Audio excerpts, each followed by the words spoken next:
berada di sebelah kanan daripada kiblat tersebut. Perhatikan, silahkan Hidayat. Hidayat kan? Ya, copot pecinya nak. Waduh. Ibarat kata ini jenazah, tidak boleh pakai bantal, tidak boleh ada tempat-tempat yang empuk-empuk. Maka yang baik itu pakai besi yang paralon, sehingga airnya langsung jatuh. Ya, silakan Hidayat. Naik nak.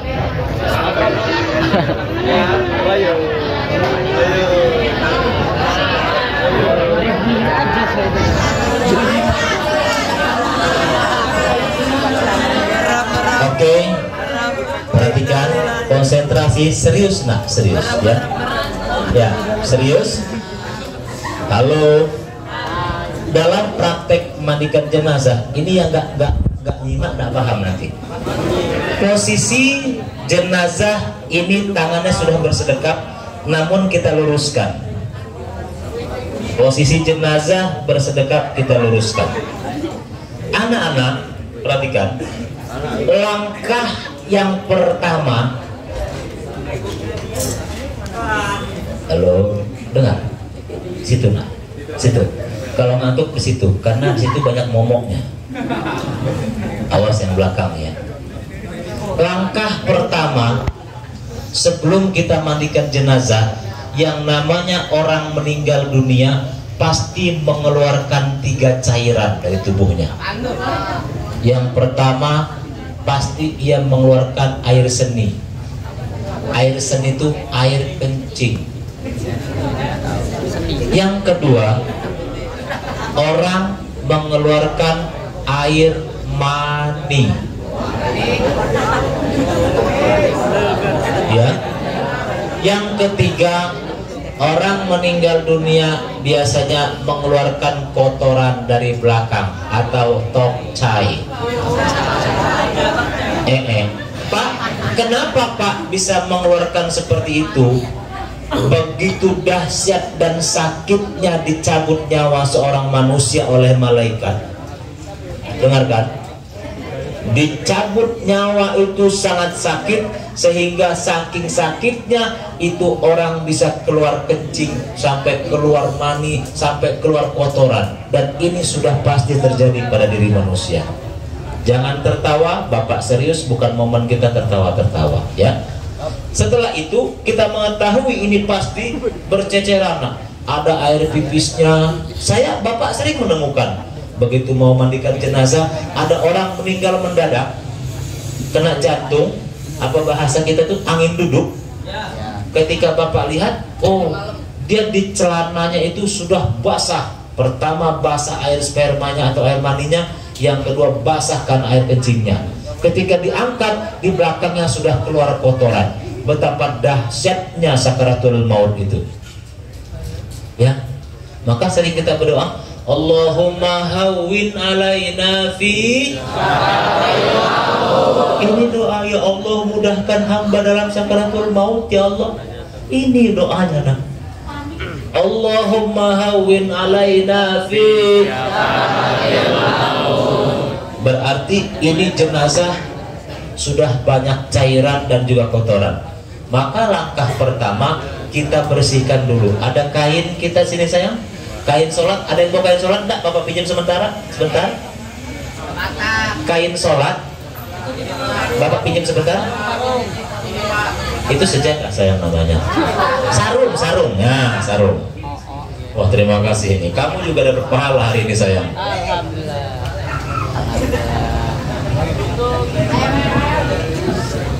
Memandikan jenazah sedikit kekeliruan seorang orang yang memandikan jenazah, biasanya ditutup semuanya. Ini keliru. Bagaimana Pak memandikan jenazah? Mana ibunya ini? Ini bakal senang ibu kalau ngeliat anak yang mau jadi mediasi. Perhatikan. Aduh bu. Kalau jenazah laki-laki yang ditutup bukan seluruh tubuhnya, tetapi dari pusar sampai lutut saja. Ya Allah, benar. Ya, kita tutup jenazah laki-laki itu nak dari pusar sampai lutut. Tidak dibenarkan. Halo, tidak dibenarkan kalian menutup seluruh tubuh. Tutup dari pusar sampai lututnya, tutup auratnya saja. Apakah kita langsung memandikan? Perhatikan. Jangan nanti ketika orang tua kita meninggal kita sibuk dari ustadznya nggak ada pada pulang kampung, akhirnya nangis. Terus gimana? Udah ambil aja setim motor, sos. Emang lo katanya bakal badak, gitu kan ya? Ya, udahlah Pak. Kan mandiin jenazah ini artinya meratakan air ke seluruh tubuh. Terus gotong aja mayat bapak, cemplungin di kali, angkat, udah wassalam. Ya. Sesudah kita tutup dari batas auratnya, perhatikan, nanti tidak paham. Dari batas aurat dari lutut hingga ke pusatnya, kita akan bersihkan dulu. Kita akan bersihkan dulu sisa kotoran yang ada. Ambil air, nyiramnya, ya, diangkat sedikit, disiram. Jangan tak boleh dilihat dan terlihat. Ambil air, ambil loh, siram sini. Atau yang kedua, basahi. Kemudian untuk apa Pak? Menghilangkan kotoran sini dulu, ya. Ini cara yang pertama. Lalu ambil lagi air, siram lagi bagian belakangnya. Ini kalau mandi sendiri ya, kalau Bapak mandikan jenazah sendiri misalnya. Kemudian langkah kedua, setelah kita basah ini, langkah kedua diangkat si jenazah. Diangkat. Nah, kalau ngangkat jenazah, kalau mandikan jenazah biasanya 3 orang. Kamu ganteng sini saya, berdiri. Misal 2 orang, Bapak sama saya mana? Arka, tolong pegang tangan Bapak Kak. Yang kiri, gini ya. Nah, maka kita ke sini Kak. Sini Kak, di bagian punggung Kak. Punggung ini. Ya. Nah, tangan Bapak sama Arka pegangan begini. Menahan. Ya, yang dipegang bukan pergelangan, bukan tapak tangannya tapi pergelangannya. Nah, ya. Perhatikan. Halo. Konsentrasi serius. Ini yang ngambil gambar sini nak. Yang ngambil gambar boleh muter-muter enggak apa-apa. Boleh Ibu kalau ngambil foto Bu enggak apa-apa.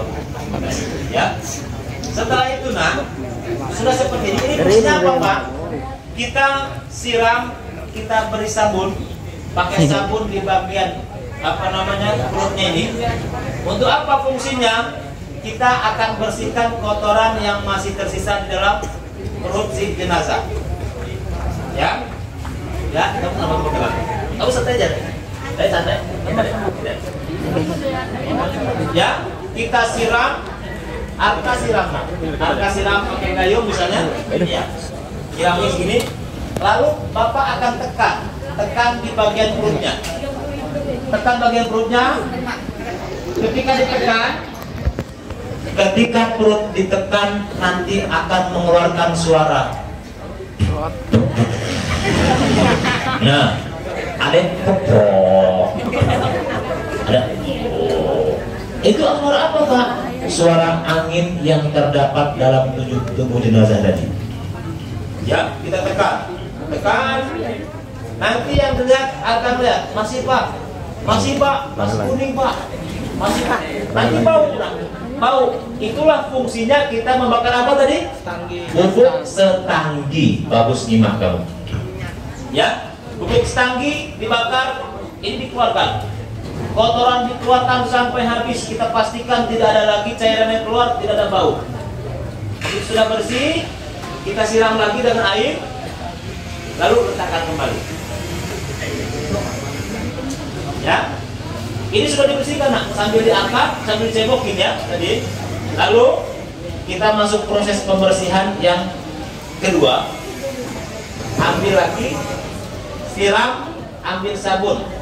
kita pakai sarung tangan kain, sarung tangan cor, pakai sabun, bisa kita pakai sabun cair, kita ambil sabun, baru kita bersihkan. Pakai sarung tangan makanya, biar auratnya tidak kena sama kulit kita. Kita menjaga kehormatan orang yang sudah meninggal dunia. Ambil lagi dan lagi, jangan sampai terbuka. Bersihkan, bersihkan di bagian atasnya ya, atasnya, selangkangannya, di paha-pahanya, di bawah kemaluannya hingga kemaluannya, lubang kemaluan, dan juga bagian belakangnya. Kita balikkan ke sini, ya, di tangan, kemudian dikasih sabun lagi di belakangnya, dicebokin lagi sampai lubang-lubangnya dicebokin semua. Sudah bersih, sudah kena air sabun semua, kita siram. Kita siram. Maka bersihlah di bagian 2 lubang yang terdapat pada tubuh manusia. Bisa dipahami? Bisa. Ini namanya istinja. Proses pertama selesai. Dan ini di perut dipastikan sudah tak ada lagi kotoran, dan ini pun sudah bersih. Air bekas cebok tadi sudah hilang semua. Bisa dipahami? Kemudian ini sudah pasti otomatis kain ini kan sudah kena najis ya, maka harus diganti. Ada yang bawa sarung lagi di rumah? Boleh Bapak pinjam? Yang jawab di rumah gak usah ngomong dong. Oke. Ini Bapak minta kalian maju supaya belajar juga. Ganti kainnya. Berdua saya. Kamu sih satu lagi. Ya. Kemudian kita akan mengganti sarung yang dipakai tadi, nak ya. Ini kan sudah kena kotoran ya. Sudah kena toh, betul? Sudah kena sudah kena pipis, sudah kena sisa-sisa kotoran, betul? Terus gimana Pak? Ganti, yuk ganti yuk. Blah. Nggak boleh. Betul? Ya. Masih seperti tadi, maka kita akan ganti sarungnya. Kita ganti sarungnya dengan sarung yang baru. Coba kamu hafalkan. Kamu hafalkan. Ya, kamu belajar. Dihafalkan ke sini. Ya, ke sini, coba hafalkan. Tarik sarung yang di bawah yang akan diganti. Ingat jangan kelihatan ini. Tutup. Nah, tarik dari bawah. Dari bawah nah. Ya. Melorot. Gimana? Kalau melorot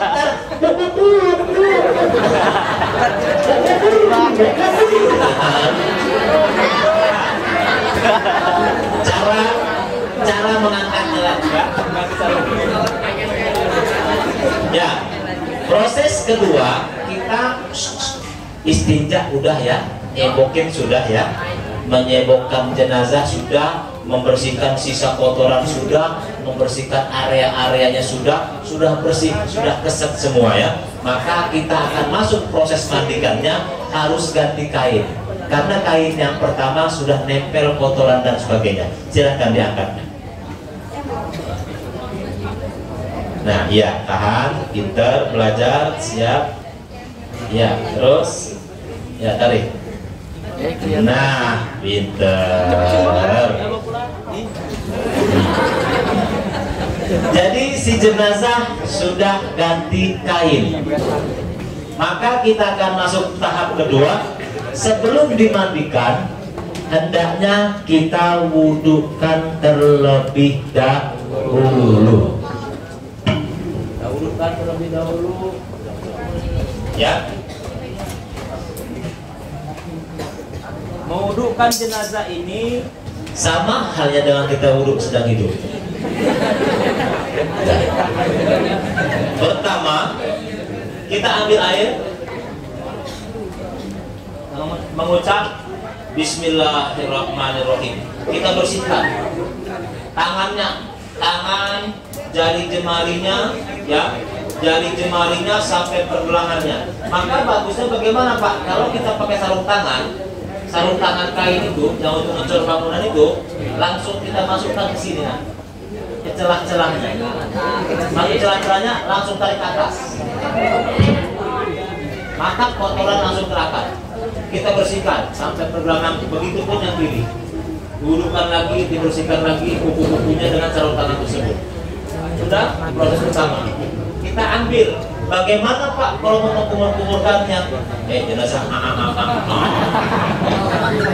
Gitu ya. Cara mengkumur-kumurkan jenazah, ambil air dengan tangan kiri, lalu kita buka sedikit mulutnya, kita masukkan jari kita sudah terfokus dengan sarung tangan tadi, jari kelingking boleh, jari telunjuk boleh, mana yang kira-kira bisa menjangkau semua. Bersihkan bibirnya, bersihkan giginya. Sudah selesai yang ketiga, kita akan basuh hidungnya. Ambil air, hidungnya pun sama. Kita ambil bagian hidungnya, kita bersihkan di lubang hidungnya. Lalu kita masuk rukun wudu, yaitu membasuh muka. Pak, bagaimana Pak niatnya? Nawaitul wudu'a lihadzal mayyit fardhon lillahi ta'ala. Iya, fardhon atau sunnah? Tuh. Nah, nawaitul wudu'a lihadzal mayyit lillahi ta'ala. Langsung. Pak, saya repot Pak, lupa gimana niatnya, pakai bahasa Indonesia. Bismillahirrahmanirrahim. Ya Allah, sengaja kumulukan jenazah ini karena Engkau ya Allah lillahi ta'ala. Mulai diusapkan kepalanya, wajahnya, ya. Biasanya Bapak berdua. Tolong dekat tolong. Biar semua berperan. Kamu siramkan sini. Siram. Ini air sudah ada di tangan Bapak. Bismillahirrahmanirrahim. Ya Allah, sengaja aku mewudukan jenazah ini karena Allah Ta'ala. Mewudukan.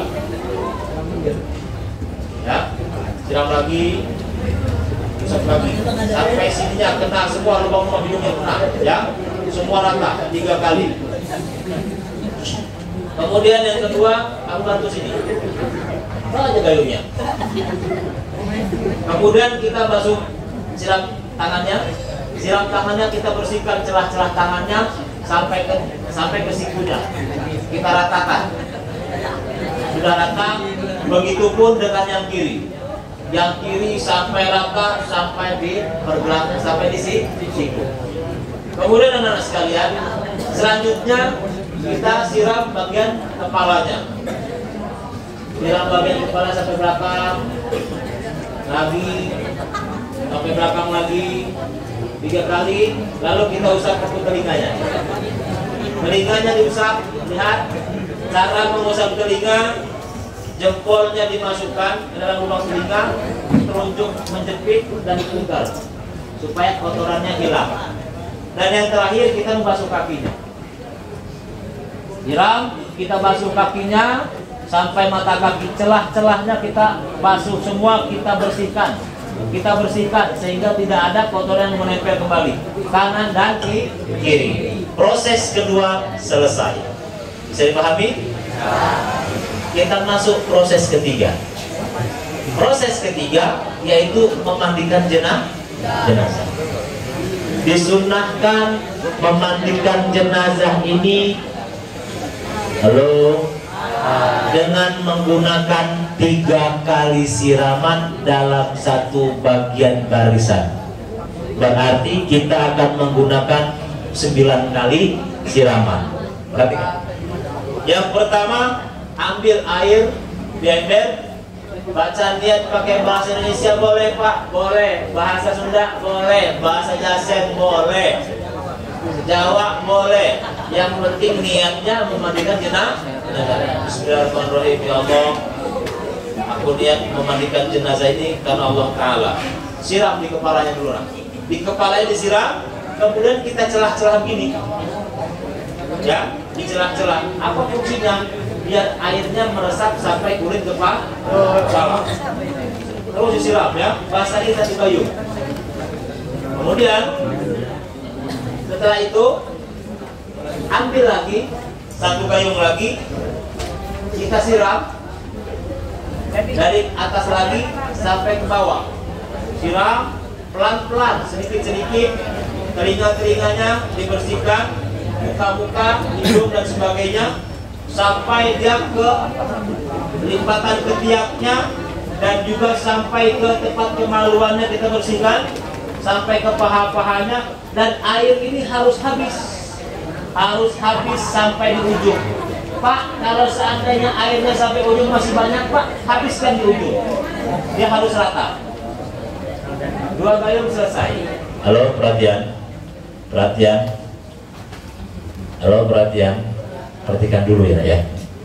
Kemudian siraman ketiga, kita ambil lagi 1 gayung air, kita siram dari tangannya sampai menuju ke atas, dan juga kita sampingkan sini. Kita lipatkan, kita ratakan kembali sampai habis di sini. Ini yang pertama. Cara yang kedua sama dengan kita siramkan dulu dari kepala sampai ke wajah, telinga, sampai ke bagian bawah.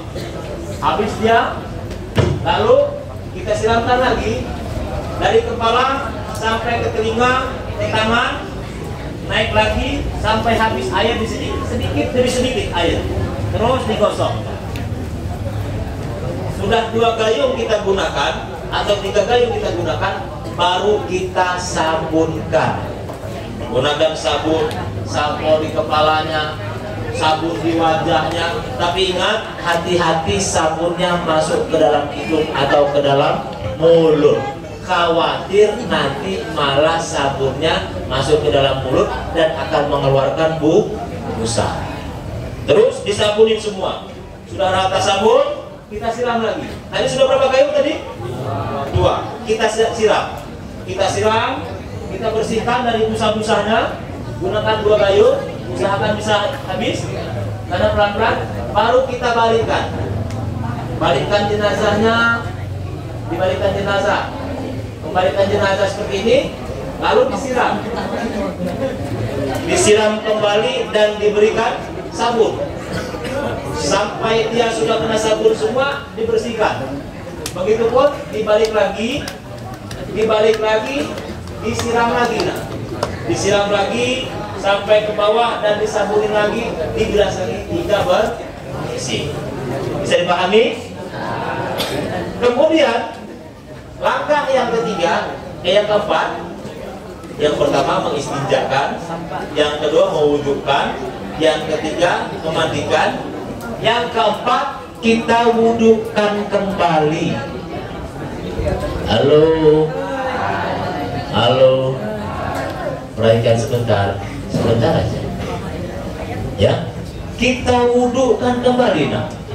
Kita wudhukan kembali seperti wudhu di awal tadi.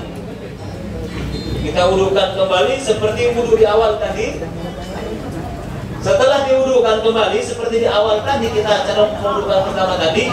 Lalu yang terakhir, siraman terakhir, kita akan menyiram dengan air kapur barus. Setelah ini baru kita tutup seluruh tubuhnya. Ya, tutup seluruh tubuhnya. Apa fungsinya, Pak? Supaya nanti air kapur barus itu tidak masuk ke dalam rongga mulut dan rongga hidung serta telinga dan matanya. Siram air kapur barus yang sudah dipisahkan tadi ya. Disiram 3 kali. 1, 2, 3. Kemudian setelah disiram baru kita keringkan dengan menggunakan handuk. Dikeringkannya bukan begini. Bukan. Ditutup sampai wajahnya. Dia meresap. Kalau misalnya kain yang pertama ini masih basah, maka ganti dengan kain satu lagi hingga kering. Sudah kering semua, maka lubang pantatnya akan kita sumpel. Ini sudah diberi serbuk cendana dan bubuk. Cendana sama bubuk sedangki boleh. Sudah dimasukin ke belakang, kita masukkan ke lubang belakangnya. 2 bulan sudah masuk, maka jenazah sudah siap untuk dikafankan. Paham sampai sini? Ya, silakan berdiri. Tepuk tangan untuk mediatornya.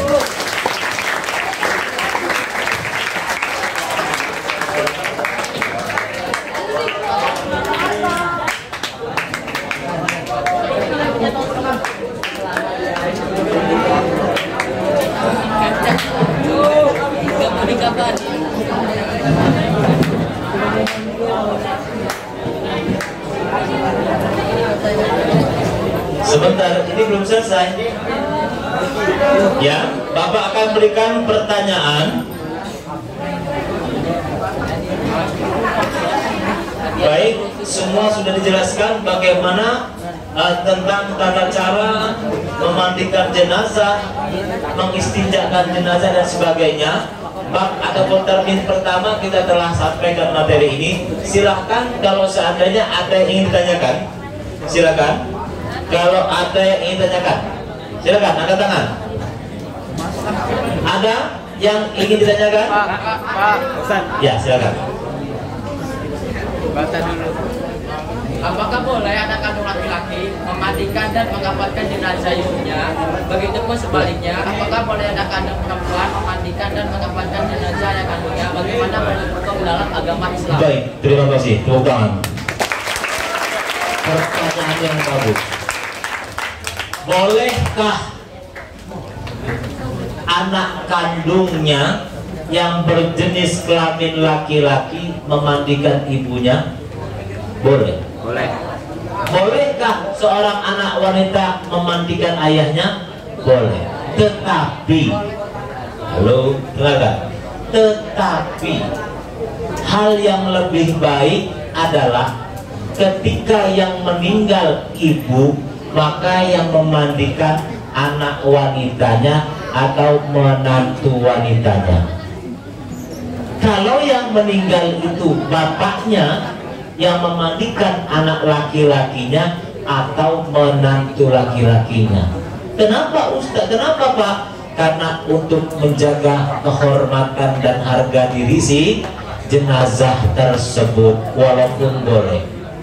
Ya, seperti itu.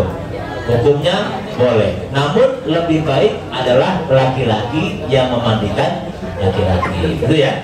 Tadi itu yang pertanyaannya ya. Ya, bagus pertanyaannya. Silakan yang lain. Ya, yang lain yang ingin bertanya, silakan. Jangan malu-malu. Boleh nggak Pak mandiin Bapak pakai rinso? Boleh nggak? Ya. Hah? Hidungnya disumpel, hidung disumpel itu masuk.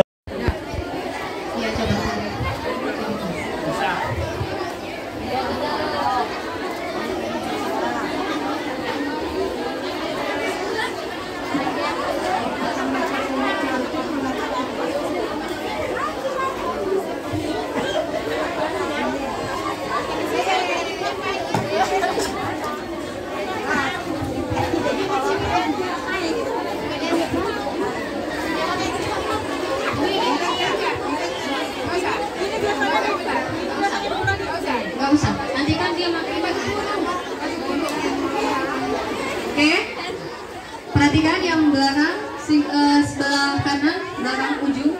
Kita akan proses mengamani jenazah, kemudian sebelah kiri juga perhatikan yang belakang. Ya, tadi setelah dimandikan, maka kita akan ke mengamani jenazah. Tahapan yang pertama adalah dengan tikarnya dipasang terlebih dahulu.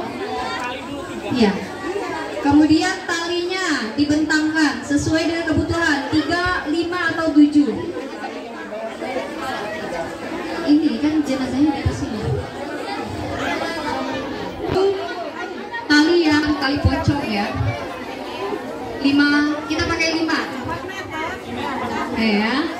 Kemudian 3 helai kain utama kita bentangkan. Tengah, sisi kanan, sisi kiri. 3 helai kain utama.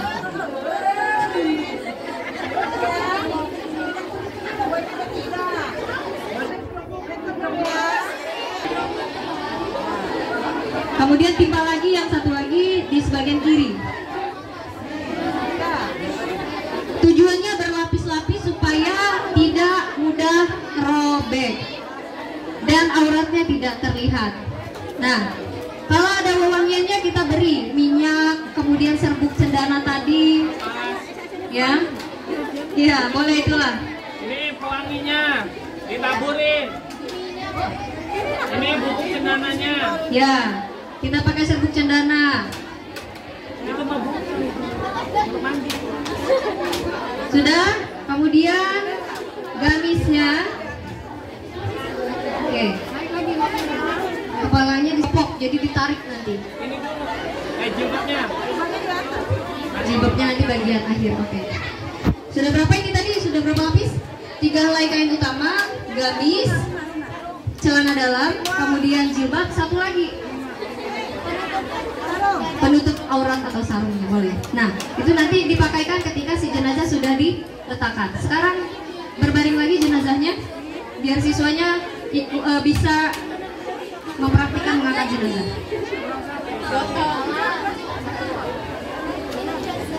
Bagaimana tadi petugasnya mengangkat jenazah?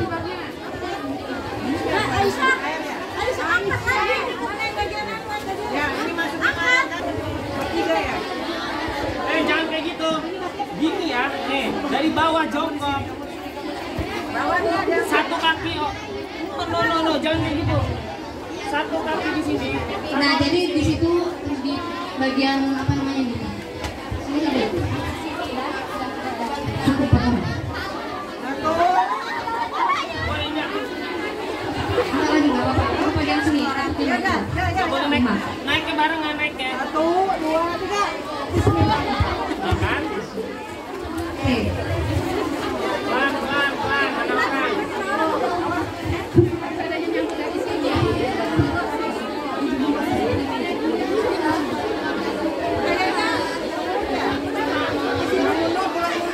Oke, kain penutupnya ini kita buka perlahan-lahan dan dipakaikan.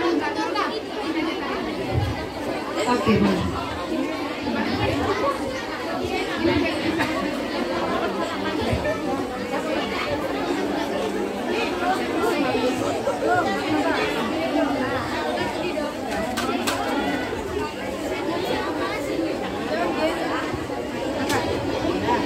Sudah? Sebelum per kain kita gulung ke jenazah, sebelumnya kita tutup dulu atau disumpel dulu dengan kapas tiap lubang-lubang yang ada di tubuh jenazah. Lubang kubul dan dubur, kemudian telinga, hidung, mata.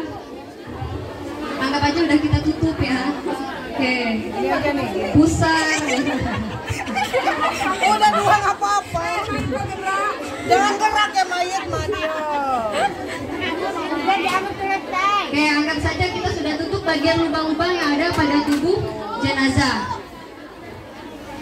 Kita mulai dari celananya tadi Bu, kita tarik celana dalamnya, tarik sampai ke auratnya tertutup. Oh ini harus tertutup ya? Iya Bu, jadi nggak boleh ditonton banyak orang. Meskipun ini perempuan yang mandiri. Bagusnya dia tertutup auratnya supaya tidak boleh terlihat. Intinya malaikat juga nggak lihat. Ya malaikat mah. Udah diam. Oke. Bobo.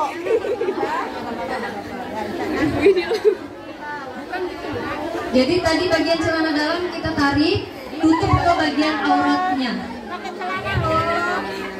Ya. Udah, nih. Ujungnya nih kalau ini mau diikat, kalau enggak gini aja. Ini ujungnya. Nah, diikat ya? Nggak usah kan? Kalau nggak diikat juga nggak apa-apa. Kalau mau cari aman supaya nggak lepas, udah. Nggak sama. Oke. Ini berikutnya adalah kain penutup aurat atau sarung, baru kita tutup lagi. Nggak usah, diselip-selipkan aja kamu. Bagian kanan, kemudian baru bagian kiri. Masukkan ke bagian bawah jenazah.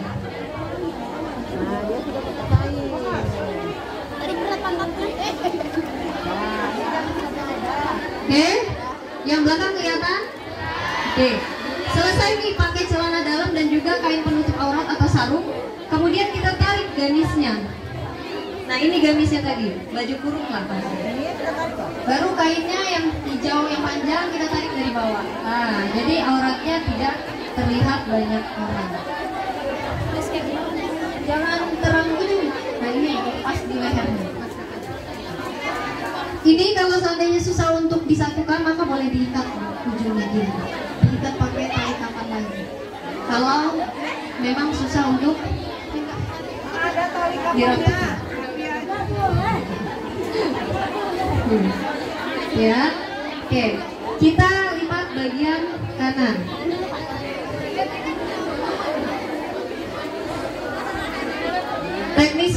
jilbabnya pun bisa disesuaikan di tempat masing-masing, biasanya beda-beda, nggak masalah.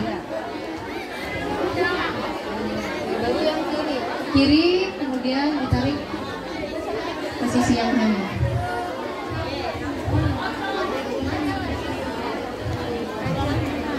Jilbabnya tadi mana? Pegang dulu ya. Oke, baru pakaikan jilbab.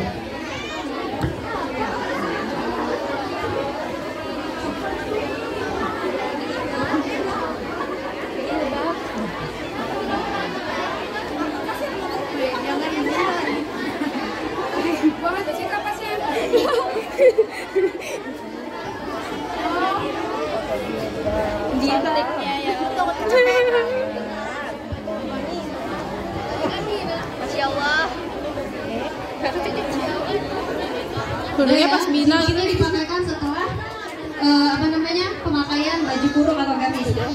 Jadi ya, oke, baru kita mulai melipat yang kain 3 helai kain utama yang panjangnya sama. Kita lipat, nah, masukin ke sisi bagian bawah.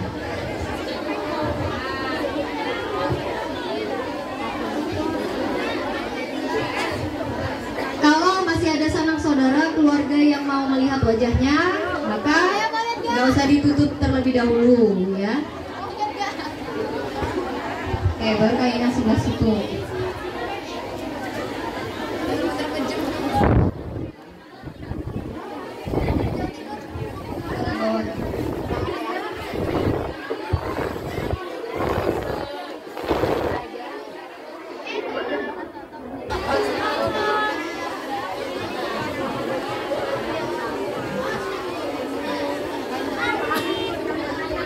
La ilaha illallah.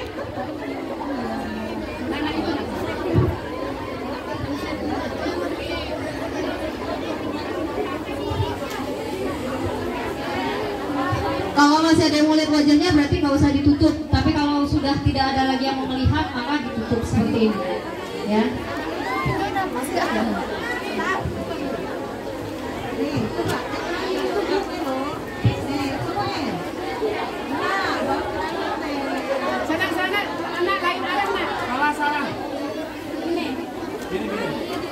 Teknis melibatnya beragam ya Bapak Ibu, boleh seperti itu tadi.